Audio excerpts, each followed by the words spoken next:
when you're ready. You're listening to a Zephon of Spurious Morality. Recorded by Zephon. Available from all good Zephon podcasting emporiums. Including You Zephon, Zephon Podcasts, I'm a Zephon. I'm keeping I'm a Zephon.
Hello and welcome to a podcast of Spurious Morality.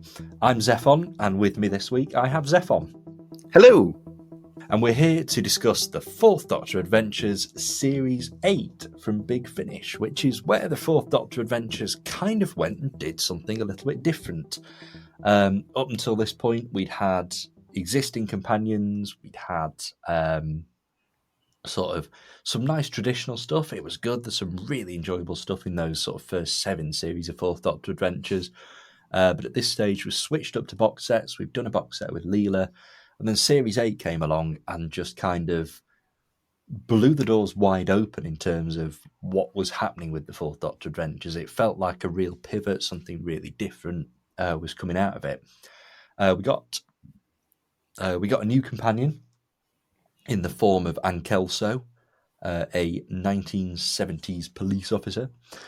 And there was a storyline running through the series, and we'd had storylines running through the Fourth Doctor Adventures before. We'd had the Cuthbert stuff going on, and we'd had sort of varying returns of the Master. But this was the first time that a series sort of, in the first episode, laid out, we are doing something here. This is a sort of tight run, tight story arc.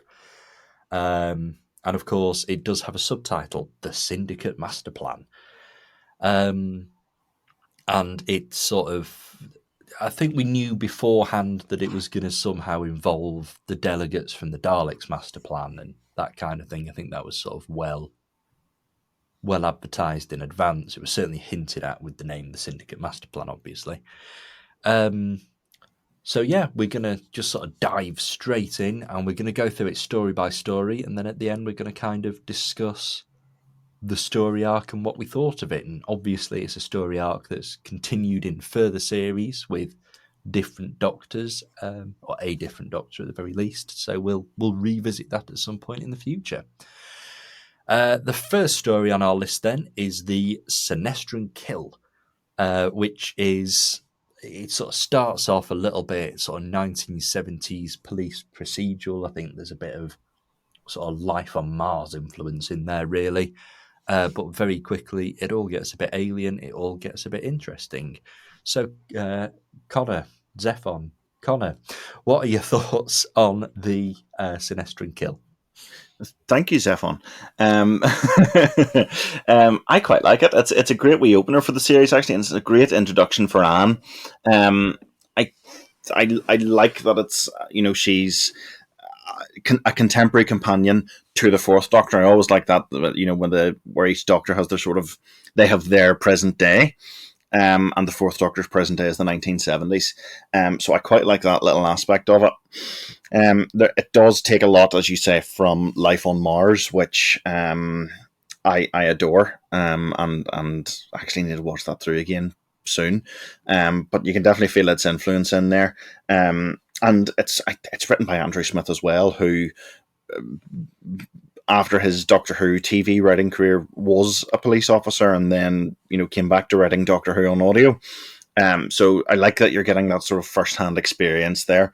In that, that's his career, or that was his career, and he now gets to write a Doctor Who story sort of based around it. So that's quite cool as well. Um, I think it's a great story. Anne's brilliant from the off. I love getting new companions, new original, not from the TV series companions, because it does bring something new to the stories. It brings something new in that you don't know what's going to happen. It's the closest you get to recreating Doctor Who the TV series, because everything's new there. They're not. They're adding new characters all the time.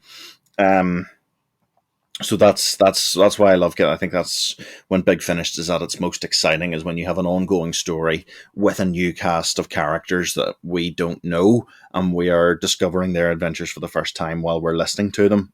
So that's why I love these. That's why I love Anne, and why I love these stories so much. I think as well it does sort of fit perfectly into the Fourth Doctor's era. Like, it really does slide nicely in between seasons 15 and 16. And obviously not in this story, in the next story, K9 comes into it. So we kind of get to see K9 interact with a different companion as well, which is, it is something different. It is a bit of a treat. And I always sort of complain that K9's a little bit left behind or forgotten with Big Finish. I mean, he was on screen as well, but with Big Finish. But actually, this is a really good run for him. I think the only Fourth Doctor series where K9 does better would be Series 9, which is the E-Space series. So yeah, it's setting up something quite nice and quite different. And like you say, it's got very, very, very good sort of police procedural roots. I know that it doesn't take long for things to sort of twist up, and it's aliens and not just your average criminal gang. But yeah, there's an awful lot to sort of love in this story. It does set up an awful lot. We've got a reference to the Syndicate. We know that something's going on, something big is brewing that's going to run through the series. We've also got one of my sort of favourite, I guess, semi-regular now, Big Finish guest actors in the form of Frank Skinner. I think he plays a really good role, and it's he's a well-known Doctor Who fan. It's sort of well documented that he loves Doctor Who, so there's always sort of a nice feeling when he turns up and like, oh yeah, it's just a Doctor Who fan having a great time being in Doctor Who. But it's a great performance, and he plays a great character, and it's just one of the many things that make up a really, really good and enjoyable episode here. So yeah, it's a strong start, very strong start. I actually think it's a real shame that Frank Skinner hasn't been made a companion yet in some form or other.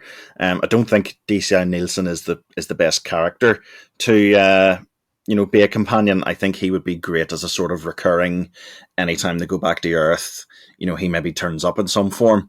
But like his appearance with the 12th Doctor, there's in some universe there's a series or there's a version of the 12th Doctor's era where it's Peter Capaldi and Frank Skinner rattling around the universe, and I'm sad I'm not in that universe. But yes, I think DCI Nielsen's a great character. Frank Skinner's fantastic in this. Really, really good. And I would quite like to hear more from him in a sort of I've forgotten the name of the character, but there was the police officer in the Sixth Doctor's era in the Charlie audios who turned up a couple of times. Yes, Patricia Menzies. Meant D.I. Menzies. Yes, I would like DCI Nielsen to turn up in a sort of Menzies style way every now and then. That would be quite nice.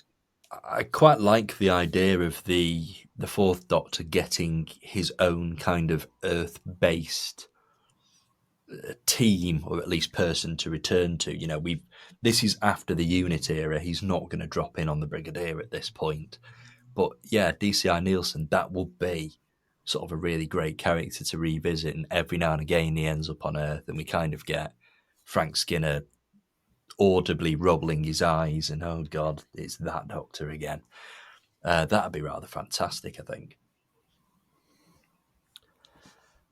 Shall we shift on to story number 2? Yes, let's. So story number 2 is Planet of the Drashigs, and I remember there being a sort of collective, maybe rolling of the eyes when this one was sort of first announced. Like, oh, we're doing Drashigs. How can they carry their own sort of audio episode?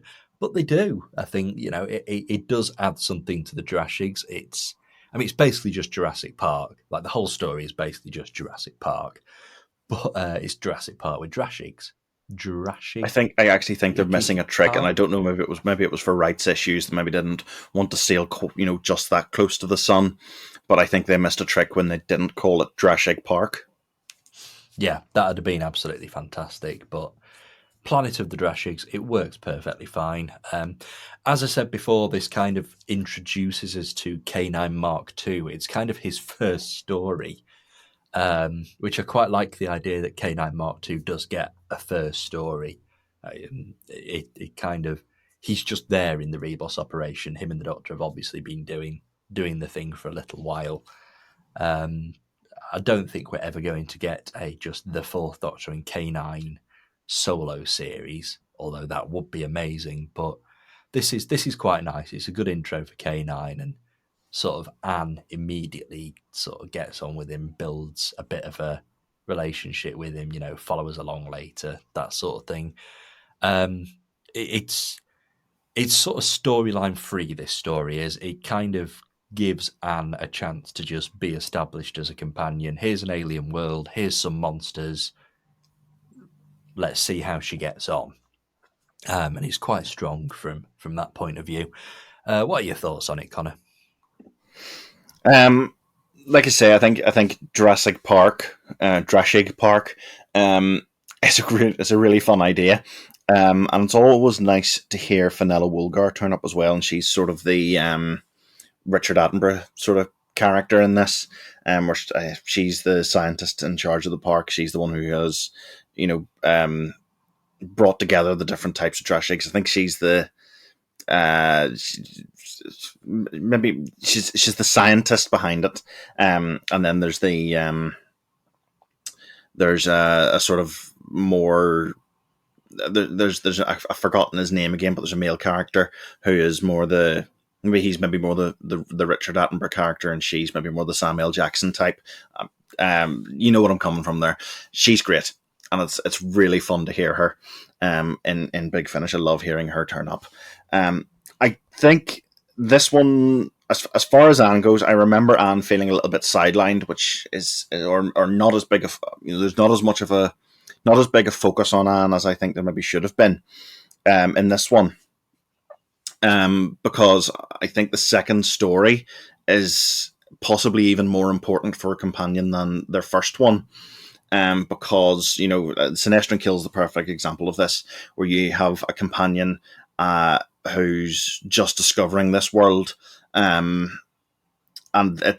they're traditionally the Doctor's world of strangeness and alien and mystery is sort of thrust upon the companion in that first episode, and they have to cope with that.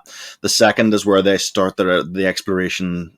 They start that exploration for themselves. Then in the second episode, they've had a taste of the Doctor's world, and then the second episode is where they have chosen to come in and get involved with it. And I think Anne takes a little bit too much of a backseat in this one for my taste. It doesn't quite make the most of her in a way that I would like a companion story, a companion second story, to make use of that companion. But I like the Drashigs. The Drashigs are a lot of fun, and I can't complain about a story that just devotes itself to them very much. So yeah, it's fun. It is. It's as we said. It's just Jurassic Park with Drashigs. You know exactly what you're going in. You know exactly what you're going to get, and it does deliver on that. I think it's very fun. It's quite cool that they introduce the different types of Drashigs as well. It does give them that a little bit more variety and expands on them quite nicely. I think you're very right about Anne's second story, and perhaps I think we see enough. I do think we kind of get the Anne is on an alien planet now sort of experience from it, but when if you consider the Sinestron kill to be Rose and you consider this to be the end of the world, I guess Rose actually spent a decent chunk of the end of the world locked in a room, occasionally in peril. So it's not abnormal to kind of have the companion locked away, or away from the action. I guess there was other stuff going on. Really, it's very much a Jurassic story, and it's very much like you say, Jurassic Park, I guess. I think what I think it does, right, actually, and this has just occurred to me. I'm sitting here. It pairs her up with K9 throughout this story, and that's great because we've already had her with the Doctor. This is the second episode. She gets to know her other traveling companion a bit better. So it's quite nice that she's paired up with K9 for this one. Yeah, and I think getting K9 established as part of this TARDIS team, this new TARDIS team, was equally as an important thing to do. Yes, he's an established character. Yes, we know how K9 sort of works with Leela and with Romana and with Sarah Jane, but kind of he does have different relationships with each one of those, and he has a different relationship again with Anne. And like I say, I think this is a very good series for K9. I think that, and that starts here. This is quite a good K9 story. Um, There's, and there's we'll there's a move. great emotional payoff to Anne's relationship with K9 later on, in the later stages of the series, and I'll come back to that when we reach the episode. But it's good that they took the time to get her. She does get very friendly with K9, and that starts in this story. So I enjoy the relationship that Anne and K9 build up across the series, and then you get that, as I say, that little bit of emotional payoff later on. Yeah, and it was a good thing to sort of establish, and it's very easy to have K9 in the background, occasionally turning up to blast a villain to resolve a cliffhanger or provide an answer, or just get generally kicked and told to go away by Tom Baker. But it's the fact that K9 actually has a role as part of this team and in this series. Um, let's move on to the Enchantress of Numbers, which is the first, shall we say, appearance of Ada Lovelace in Doctor Who. I do find it interesting that this was a character that obviously was revisited in Spyfall, but very, very different story and does something very different with her here. It's nice to have a historical in here. It's nice to get a historical story with Anne. So, what are your thoughts on the Enchantress of Numbers? I really enjoy this one, and I think it's a great testament to the cast and the writing here. That by this stage, it's only the third episode, but by this stage, when the Doctor and Anne turn up, they do feel very bedded in as a TARDIS team, which is no easy feat to do by your third episode. Or by your third story, so that's a big positive here. I think it's probably a testament to how well Tom Baker and Jane Slavin work together. Um, that they feel like a very solid bedded in and believable TARDIS crew in this one. I do think this uses or makes better use of Ada Lovelace than Spyfall did. There's a lot of elements in Spyfall, and she doesn't really get the attention that this story gives her, which is fantastic. What I like about this as well is it doesn't take Ada at the height of her powers. It takes her a bit later in life, and takes a slightly more retrospective look with her, and that's a great approach to take for one of these celebrity historical episodes, where you're getting a little bit of a different take on her, from that which most people know about. Like, there's a version of this that you could do, which is the Doctor and Anne turning up, while Ada's inventing her computing machine. But we come into this years down the line, which is fantastic, and you get that slightly more lesser known take on Ada Lovelace, I suppose. So that's a big positive in my mind, and it does base itself around her mathematical abilities, which it absolutely should. As I say, it puts a lot more focus on Ada than Spyfall did, and I'd probably say this is my favorite story in the series for that. Yeah, it's perhaps the most I don't want to say it's the most traditional Doctor Who story of the set, because I think actually that's probably Planet of the Drashigs, but it's definitely a traditional Doctor Who historical. And I like the fact that we have one of those here, and I like the fact that we have one of those with Tom Baker, actually, because when you look through what Big Finish has done with Tom Baker, there aren't actually that many set in Earth's history that are doing this sort of thing. Of course, there are a few, but I think this is probably the best example of that kind of celebrity historical, as Russell T Davies termed it. And I think it does it really well. It's engaging. It picks on an interesting historical character. It has an interesting story to tell. Again, we can see sort of Anne as a companion. She's sort of fairly well established by this stage. The Doctor and Anne feel like a team that have been travelling together for quite a long time, actually. And it's that chemistry between Tom Baker and Jane Slavin, which is just instantly kind of, it grabs you, and it's kind of infectious, and you kind of get sucked along in these adventures. And Anne is such a really great and really likable character. And I think that, we'll discuss this more as we get further on, but I think actually the arc is entirely dependent on, as a listener, you falling in love with Anne as a character and really, really enjoying this kind of mini era. Another excellent guest performance, obviously, Finty Williams as Ada Lovelace. Inspired bit of casting, actually. It She's works absolutely really well. fantastic. Yeah, absolutely brilliant. And sort of, again, really throws herself at the role. It's a really, really good series for guest performances, for guest actors. And we've mentioned one in every story so far.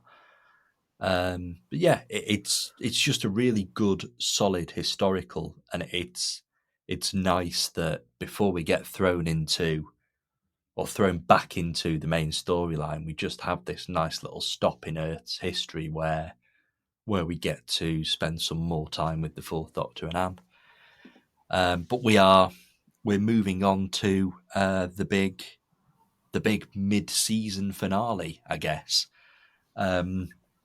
And really, just before we go into it, I quite like the format here. It's a format that I kind of wish we'd seen again throughout box sets. I don't think we actually have, which is it ends as a box set. The first box set in the series ends at the end of part 2 of what's basically a 4-part story. And it's a cliffhanger that's so bonkers. You just sort of think, wow, okay, where's this going to go? Because that was sort of nicely insane. So we're up to the False Guardian and Time's Assassin, which, like I say, it's basically a 4-parter. We're treating it as a 4-parter for the sake of this discussion. And it really does sort of twist a few things on the head, a few things that you didn't see coming. So we're revisiting Kemble from the Daleks' Master Plan. There's a character who thinks he's Mavic Chen, although, he quite clearly isn't. We know what happened to Mavic Chen. I just love the fact that we're having this sort of quite relatively sort of light-hearted in tone sequel to the Daleks' Master Plan 50-odd years later. And everything you just sort of expect is kind of turned on its head, and everything's a bit strange. It's a lot of fun, this story, isn't it? It's actually quite difficult to sort of start to pick it apart because there's quite a lot going on, and you do have sort of the repercussions of what happens at the end of the Dalek Master Plan with the Time Destructor and Kemble essentially being ravaged, but then it's been turned into a health spa. It's just delightfully bonkers, and I think it's one of those stories that's just so uniquely Doctor Who. You sort of don't really know where it's going to go or what's happening or anything, but it's deeply entertaining and obviously dives pretty much headfirst into the storyline of this series of these 2 box sets. So the False Guardian and Time's Assassin, Connor, go for it. I quite like this one. So the thing with this one is, obviously the Syndicate Master Plan is the second part of, it's a sequel to Dalek's Master Plan. But I have a friend. He's actually been on this podcast before as a guest. He came on to do our character options episode. His name is Kahar. He describes Dalek's master plan, Syndicate master plan, and Dalek universe. He came up with the name for this of the Kingdom Saga, which I think I've mentioned before on here. And obviously, Syndicate master plan is the second part of that story. And I love doing that run. I love doing Dalek's master plan, moving up to Syndicate, and then going into Dalek universe. I think it's brilliant that we have this 60-year-long story arc with William Hartnell, Tom Baker, and David Tennant as the three main doctors in it. It's a fantastic idea, and I love being able to hear Dalek's master plan. Because it doesn't exist visually anymore, or it doesn't exist entirely visual anymore, so you have to listen to the soundtracks. So you're getting this run on audio with William Hartnell, Tom Baker, and David Tennant as well. It's a great series to do, and it pays to do them in order, and it pays to listen to all of them, because they all sort of feed into each other and give each other a little bit extra sort of context and to build on each other, I suppose. This set of stories, then these two middle stories, this four-parter at the middle of Syndicate Master Plan, is where we hark back to Dalek's Master Plan, or where we start the harking back to Dalek's Master Plan. As you say, we get Kimball, we get Zephon, who is played really, really brilliantly by John Culshaw, I think. And he's absolutely as much of a meme in this as he should be. He's not played or taken seriously whatsoever. And that's the right way to do it, because he's just such a funny character. They make him into such a funny character. And he has this axe to grind against the Doctor, and it's hilarious listening to John Culshaw squeak his way through this. It's really, really funny. We also get, I think this is the first story where Anne's cover slips, and we get our first glimpse at Anya,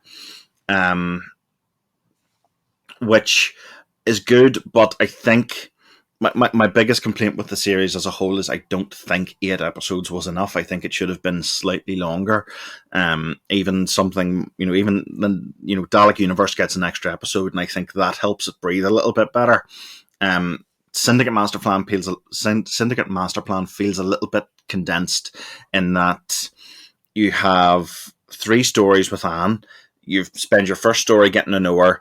You spend the second story with her just finding her feet in the TARDIS, and then the third story is where she is sort of up to speed and, as I said earlier, feels bedded in as a TARDIS crew member.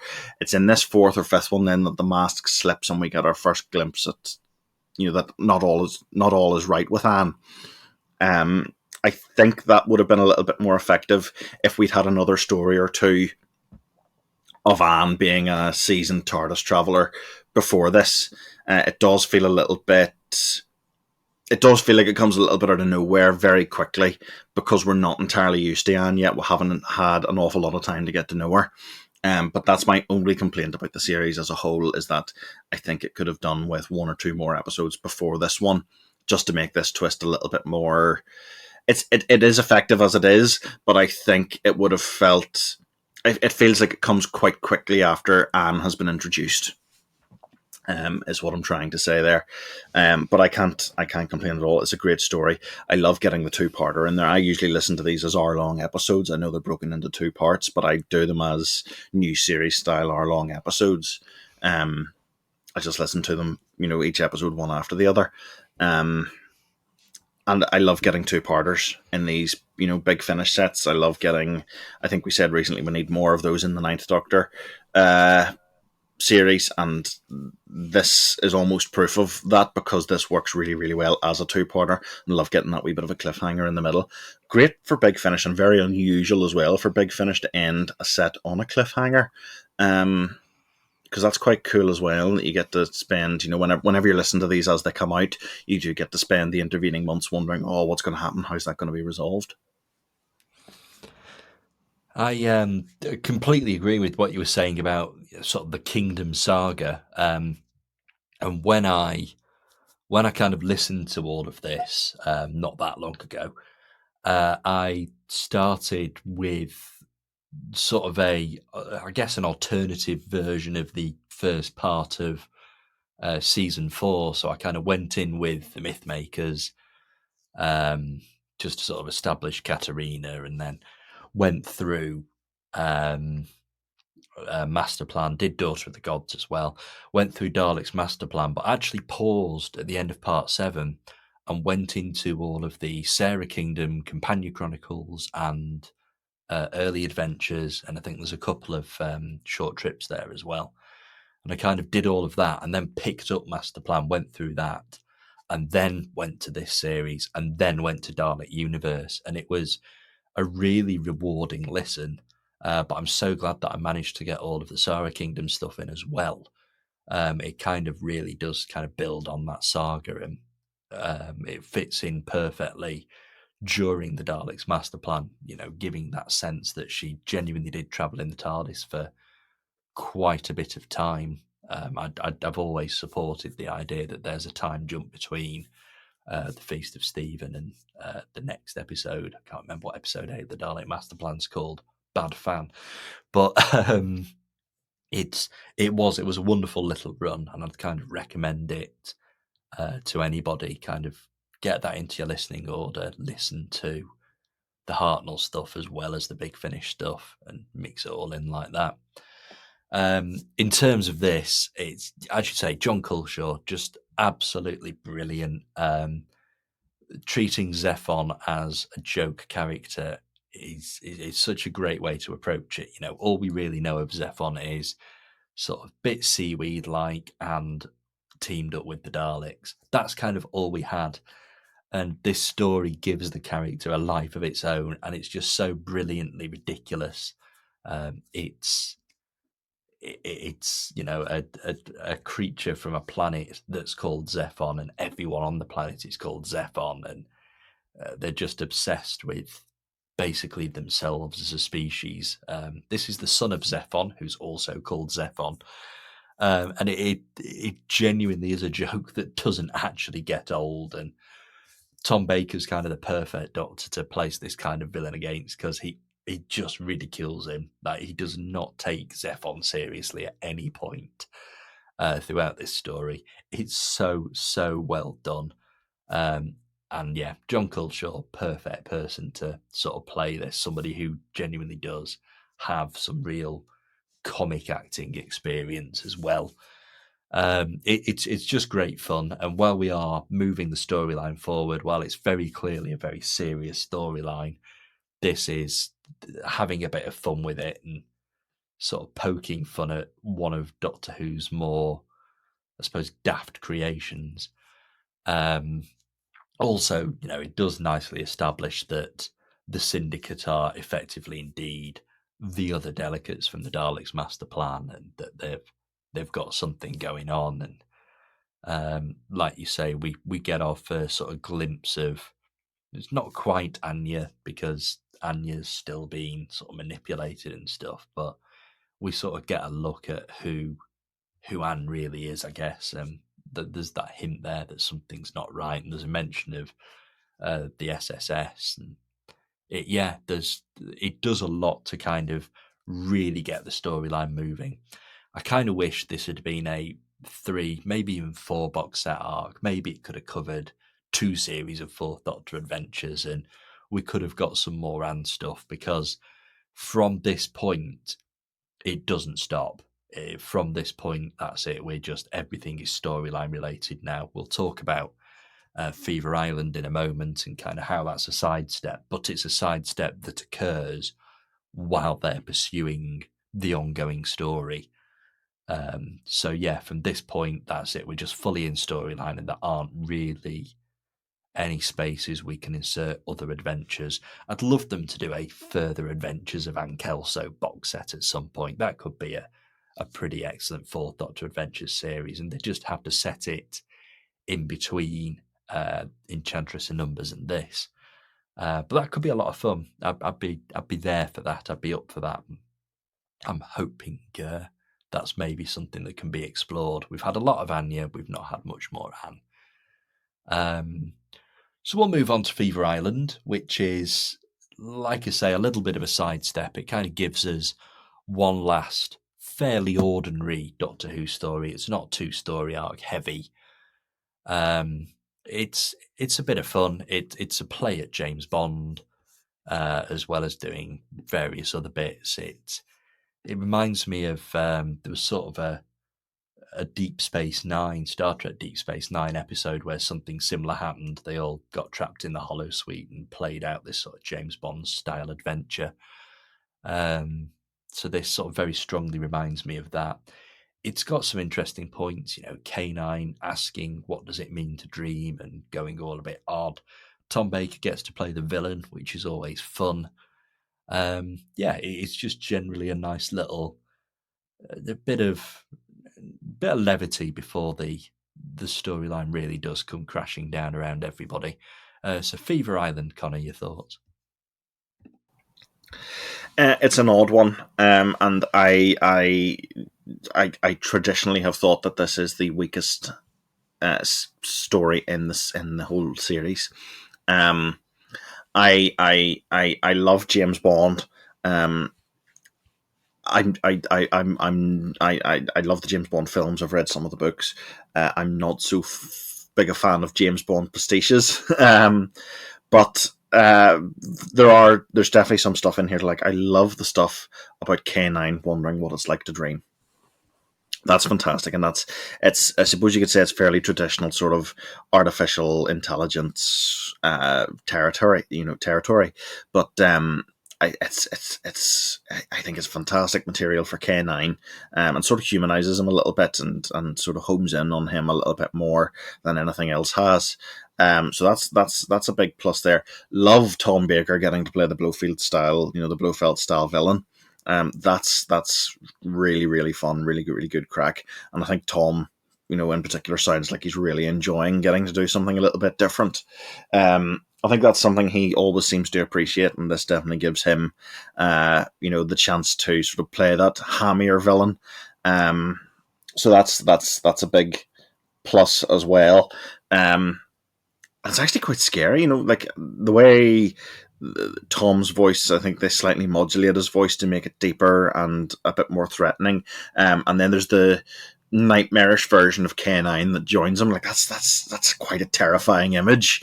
This evil Blofeld style Fourth Doctor and his monstrous K9 robot dog. So that's I can pick that out as something that's really really fun. And as I say, is actually quite scary. And it does give us, as I said, that it does sort of ease back slightly on the arc, and we do get a little bit more time with Anne, which is a positive as well. And we're, as the listener, wondering throughout what's happening with her. So that's I can praise it for that as well.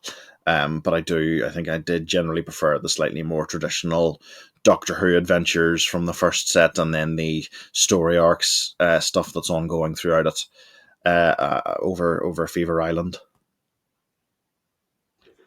I think it's Fever Island. I'd agree with you. It feels like it's one of the. It's definitely one of the weaker releases in this, or one of the weaker stories in the set, if not the weakest. Um, I do think that it has the real disadvantage of being placed in the series where it is. I actually think I would enjoy this more. I don't know if it's the same with you, but I think I'd enjoy this more if it was earlier on. It's purely because it just completely kills the momentum that gets built up by the two-parter before it, and it's the only story in this gap, so we're going straight into the finale afterwards. It just feels like the back end of the series is a bit rushed, apart from this, which just slows it all down way too much. I think it really does sort of create a bit of a pacing issue, and I always find I'm impatient. I want to get through it. I want to get to the finale because we've had the build up and we've had the Anne isn't, completely who she says she is kind of reveal, and we've had all of the stuff with Zephon. That was kind of the funny part, the light-hearted part, and then we go into this, which is it sort of treads a line between light-hearted and serious. It's actually quite a serious story, even though we've got Tom Baker camping it up as a Blofeld-style villain and so on. Yeah, its placing in the series, I think, is its sort of biggest disadvantage, and I think that perhaps it's not as fully appreciated as it could be purely because of where it is, which again is, as we both said, sort of an argument that this series could have been longer. It could have been a bit more. I guess at the time they didn't quite know how it was going to go down. This was the first time we had Tom Baker with a new companion. It was the first time that we'd had a storyline like this in the Fourth Doctor Adventures. And it was the first time that really Big Finish had properly revisited the Daleks' master plan and the sort of universe that Terry Nation created around it. So yeah, it's just a bit of a strange. It's a bit of a strange story to have where it is in a series, and either moving it towards the start of the series or having another couple of not storyline related episodes before we get to the Perfect Prisoners may have just sort of left it as a bit more enjoyable. But yeah, like I say, I find that I'm just kind of I'm checking my watch. Is it over yet? Because I want to get to the finale when I listen to it. But we'll move on, and we will move on to The Perfect Prisoners, which is the 4-part finale of the series and the story arc, and sadly Ann Kelso's final story, although not Jane Slavin's, and Anya Kingdom obviously becomes a thing after this. But in terms of this TARDIS team and this series, this is the finale, and I really like the way it's played. I'm going to sort of skip straight to the end of the story. I'll come back in a minute, but I really like the way the ending is played. That as far as the Fourth Doctor's concerned, he's lost a companion. He's had a companion die, and it's just beautifully played by Tom Baker. It's one of the great moments, and it does sort of make me wish that he'd actually got something like this on screen. Because the way that he kind of plays as far as I'm concerned, and his dead thing, it is just beautiful, and it's a very rare moment of vulnerability from the Fourth Doctor. We don't get much vulnerability from Tom's Doctor at all. We get a lot of flippancy, we get a lot of brushing things off, moving on. But yeah, I do love that sort of really emotional moment for the character. Before that, though, we've got an absolutely brilliant, rip-roaring sort of 4-parter. It drops straight into the action. It makes dropping straight into the action a plot point. And it does break down that Ann Kelso character and gives us Anya Kingdom and resolves the storyline. We get some really good sort of Dalek Master Plan style conference scenes, I guess, the Syndicate actually master planning, and you just sort of, there's a great sense of desperation. There is a great sense that they are just sort of picking up the pieces and don't really know what to do without the Daleks, but at the same time they're still a credible threat because they're all such powerful beings. I think it's brilliantly handled. I think the whole thing is done really well. It's one of my favourite John Dorney stories, which that really is high praise because John Dorney has written some incredible Doctor Who. John Dorney's written some incredible season finales, and this certainly stands out among them. I think really only Day of the Master tops it as far as I'm concerned. And then while Connor's talking now, I'm going to remember like 90 other Dorney scripts that are absolutely exceptional, and I wish I'd mentioned too. But for now, I'm going to go with certainly the only Dorney finale that tops it is Day of the Master. So, Connor, what do you think? The Perfect Prisoners, the end of this series. It's a great ending to the series, but it's where most of the story arc for the series takes place, and we get all the answers that we have been asking ourselves about Anne and Anya. That cliffhanger as well is fantastic. Between the two stories, where Anne reveals that her name is Anya, not only Anya but Anya Kingdom, and we as Doctor Who fans obviously know. Oh, one of the first Doctor's companions had that name. Oh, they're related. and that's brilliant. I love stories where the companion sort of gets turned around into the villain, and Anya is, for a long stretch of this, the main villain. And that portrayal, is fantastic, and again, exceptionally well played out by the cast. Um, and that's, as I'd mentioned earlier, but you get this emotional payoff from Anne and K9, who have been quite close and have been sort of good chums throughout this series. You get that scene where the Doctor, realizing that Anne is not actually Anne is in fact Anya, um, tells K9 that he is not to obey her anymore, and he is to no longer refer to her as his mistress. Which is that's a really, really, that's an emotional gut punch as far as I'm concerned, where the Doctor has, feels so betrayed by his companion that he's like, K9, you will not call her mistress. You will call her Anya from now on. And K9's a bit confused as to why this is, but obeys anyway. That feels really momentous to me anyway, and it's a great moment. Again, fantastically executed. The story itself's brilliant. I love that whole thing about not being able to perceive what's actually around you. And it's one of those stories that leaves you with the questions. Well, the version that we've come away with, is that even the right Is that even the real? Is that reality? Or is it just another level of the mind chips that have been implanted in them. So that's a fantastic thing to be playing around with, and this story does it very, very well. Yeah, I don't know. I felt very conflicted when I heard Syndicate Master Plan about how the Doctor ends up treating Anya, because Anya is not in control of her actions throughout this series at all either, and that this story makes that clear, and she does eventually come good and turn against the Technics. It's the Technics, isn't it? Are the villains of this series.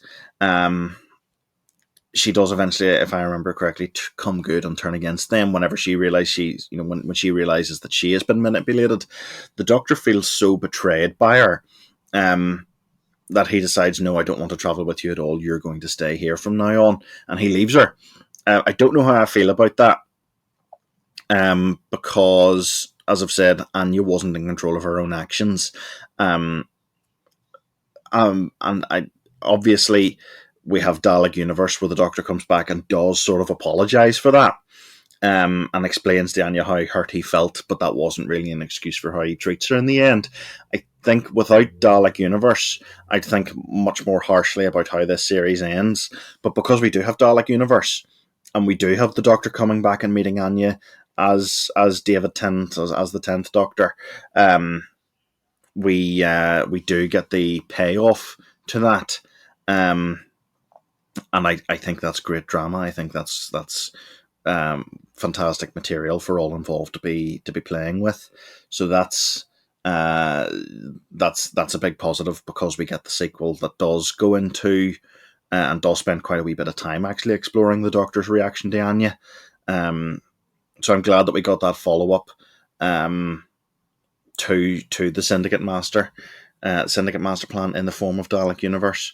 And I think the two do sort of need to be taken as halves, like Syndicate Master Plan is part 1, Dalek Universe is part 2, and I'm desperately hoping that we get more of Anya going forward, because it still feels, even now, that she's not finished as a character. Yeah, it very much feels as though it's sort of unfinished business. It is a conclusion to this storyline, and we have lost the character of Anne. Never real, really, was she? But she was for the Doctor. That's the whole point of him kind of going off and being angry. And I think it sort of says a lot that by the time we do rejoin Anya in Dalek Universe, it's the 10th Doctor, and he still has those bitter feelings. In the first couple of episodes, he doesn't trust Anya. He still misses Anne. And I like the fact that it really does resonate with the Doctor, this sort of losing a companion, in the same way that Adric's death does, and in the same way that Sarah Kingdom's death does, and Brett Vian's and Katarina's. And he really does count Anne in that number. And it's sort of, when the 10th Doctor meets Anya in Dalek Universe, he's just lost a lot more people as well. He's lost Rose, he's lost Donna. It's sort of a perfect place to pick up that story, and it kind of gives, I guess, a little bit of light at the end for the 10th Doctor, who's had a pretty rough time with companions. But yeah, I think this is genuinely a brilliant run. It's always fun to come back and re-listen to. It's Tom Baker being absolutely brilliant, but I think, there isn't really a story at all where we could say otherwise about Tom Baker. Anne Kelso, Jane Slavin, excellent, absolutely excellent. Really do add something to the Fourth Doctor adventures to this run. It's consistently high quality. We said that Fever Island was probably the weakest story in all of this. It's by no means a bad story. It's very listenable. It's very enjoyable. I think, like I said, it's just unlucky as to where it's placed.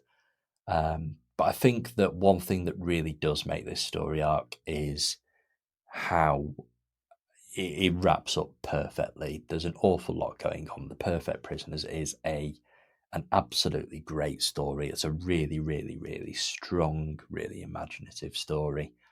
And like you say, it does kind of spin things around a bit so that Anya is the bad guy for a good chunk of it. But then by the end, she does come round. She does become a good character, and it certainly sets up for more. And I think you're right. I think Dalek Universe sets us up for more Anya at the end of that as well. But we shall discuss that when we come to talk about Dalek Universe in the not too distant future, I hope.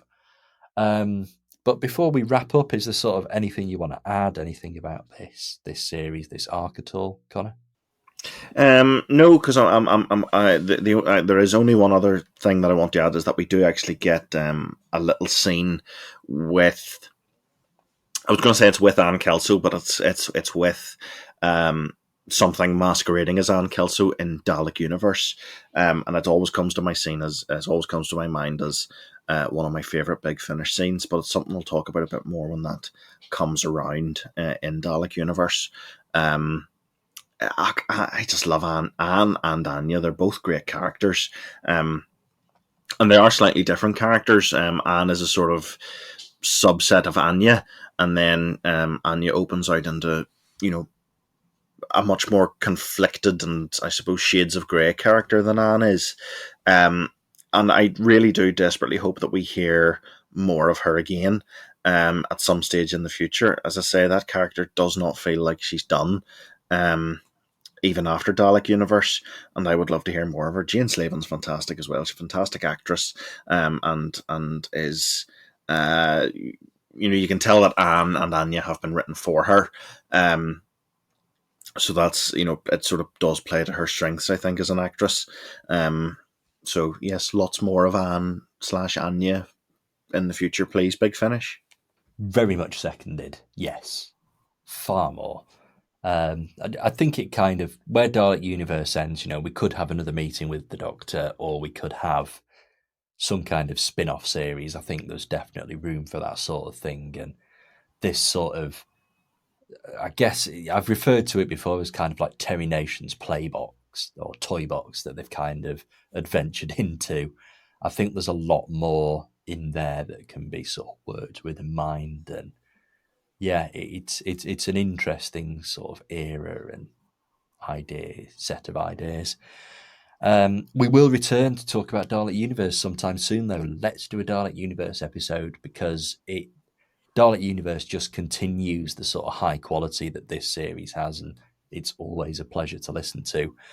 But for now, we shall leave it there, and we shall say our emotional goodbyes. So thank you for joining me and talking about this, Zephon. Thank you very much, Zephon. It's always a pleasure. And we will be back for discussing more Zephon sometime soon. Goodbye now.